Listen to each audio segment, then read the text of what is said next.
மாவட்டம் செஞ்சி அருகே சாலையில் நடந்து கொண்டிருந்த பெண் மீது விதிமுறைகளை மீறி வந்த கார் மோதி பெண் உயிரிழந்த சம்பவத்தின் சிசிடிவி காட்சிகள் வெளியாகி பெரும் பரபரப்பை ஏற்படுத்தியுள்ளது. இந்நிலையில் விபத்து குறித்து சத்தியமங்கலம் போலீசார் தீவிர விசாரணை மேற்கொண்டு வரும் நிலையில் பெண் விபத்தில் சிக்கி தூக்கி வீசப்படும் அதிர்ச்சி வீடியோ காட்சிகள் வெளியாகியுள்ளது.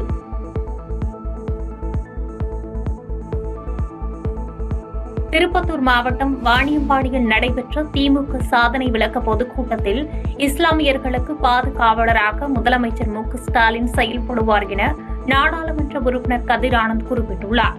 மேலும் திமுக நகர செயலாளர் சாரதிகுமார் தலைமையில் நடைபெற்ற இந்த கூட்டத்தில் ஜோலார்பேட்டை சட்டமன்ற உறுப்பினர் தேவராஜ் மற்றும் திமுக நிர்வாகிகள், தொண்டர்கள் என பலர் கலந்து கொண்டனர்.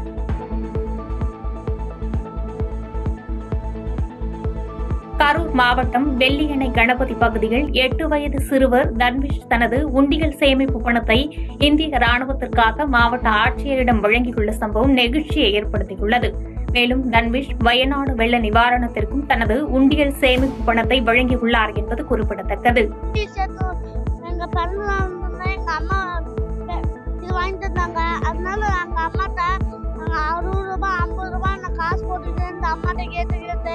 அதுக்கப்புறம் காசு நம்பிடுச்சு.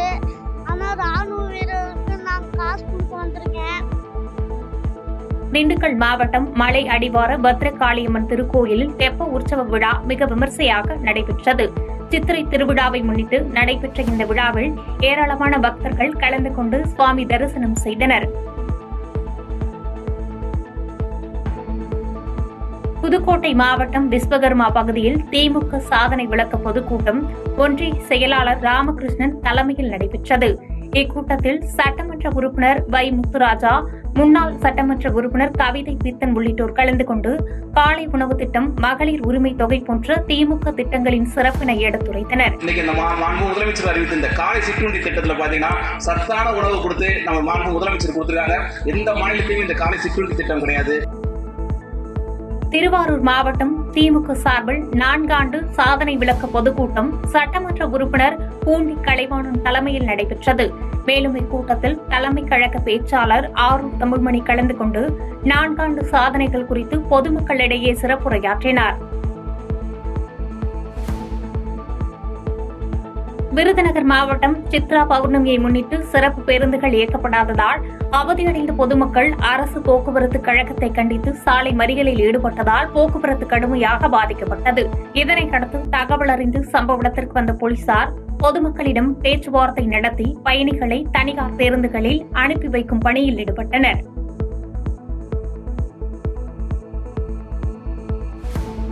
விருதுநகர் மாவட்டம் ராஜபாளையம் அருகே தனியார் ஆதரவற்றோர் காப்பகத்தில் வளர்ந்து வந்த சிறுவனை மனநலம் பாதிக்கப்பட்ட இளைஞர் தூக்கி சென்று கிணற்றில் தள்ளி கொலை செய்த சம்பவம் அப்பகுதியில் பரபரப்பை ஏற்படுத்தியுள்ளது. இதனைத் தொடர்ந்து சம்பவ இடத்திற்கு வந்த காவல்துறையினர் உடலை கைப்பற்றி பிரேத பரிசோதனைக்காக மருத்துவமனைக்கு அனுப்பி வைத்த நிலையில் கொலை செய்த இளைஞரை கைது செய்து விசாரணை நடத்தி வருகின்றனர்.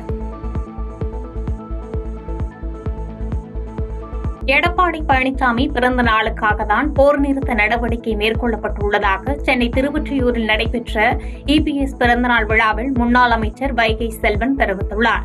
திமுக நடத்திய பேரணியால் தான் போர் நிறுத்தப்பட்டுள்ளது என்பதை பெரும் நகைச்சுவையாக உள்ளது என்று விமர்சித்த அவர், திமுக அரசியல் லாபத்திற்காகவும் வாக்கு வங்கிகளுக்காகவும் தான் பேரணி நடத்தியுள்ளார்களே தவிர நாட்டு நலனுக்காக அல்ல என்று தெரிவித்தார். இந்தியா பாகிஸ்தானுடைய போர் பதட்டமான இருக்கிற சூழ்நிலையிலே பேரணி நடத்தியது ஒரு பக்கம் அவருடைய அரசியல் லாபத்திற்காக, திமுகவினுடைய வாக்கு வங்கி அரசியலுக்காக தவிர நாட்டு நலனுக்காக இல்லை என்பதுதான் எங்களுடைய கருத்து.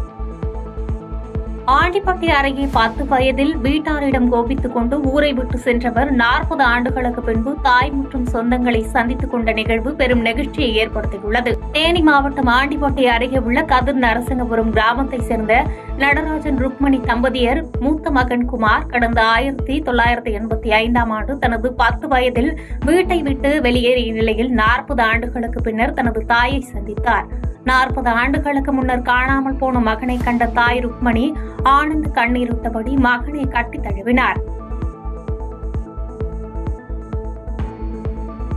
திருவள்ளூர் மாவட்டம் பூந்தமல்லி அருகே 14 வயது சிறுவன் ஓட்டி சென்ற இருசக்கர வாகனம் விபத்துக்குள்ளானதில் உடன் வந்த 2 நண்பர்கள் உட்பட 3 பேர் தூக்கி வீசப்பட்டதில் பலத்த காயமடைந்தனர். தொடர்ந்து சிகிச்சைக்காக அழைத்து செல்லப்பட்ட மூவரில் ஒரு சிறுவர் பரிதாபமாக உயிரிழந்தார்.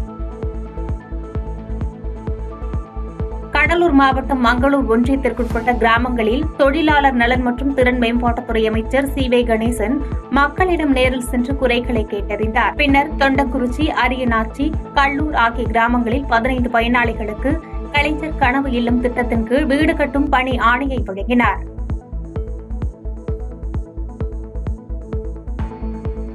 காசியிலிருந்து புதுச்சேரிக்கு கொண்டுவரப்பட்ட 108 பானலிங்கங்களை மாநில எல்லையில் முதலமைச்சர் ரங்கசாமி, சபாநாயகர் செல்வம், அமைச்சர் ஜெயக்குமார் ஆகியோர் மலர் தூவி வரவேற்று தரிசனம் செய்தனர். இதனையடுத்து சகடை எனும் சுவாமி வீதி உலா வாகனத்தில் பானலிங்கம் எழுந்தருளி செய்திகளை உடனுக்குடன் தெரிந்து கொள்ள கீழ்கண்ட கேபிள் மற்றும் டிடிஎச் நெட்வொர்க்குகளில் எம்நாடு செய்தி தொலைக்காட்சியை காணுங்கள்.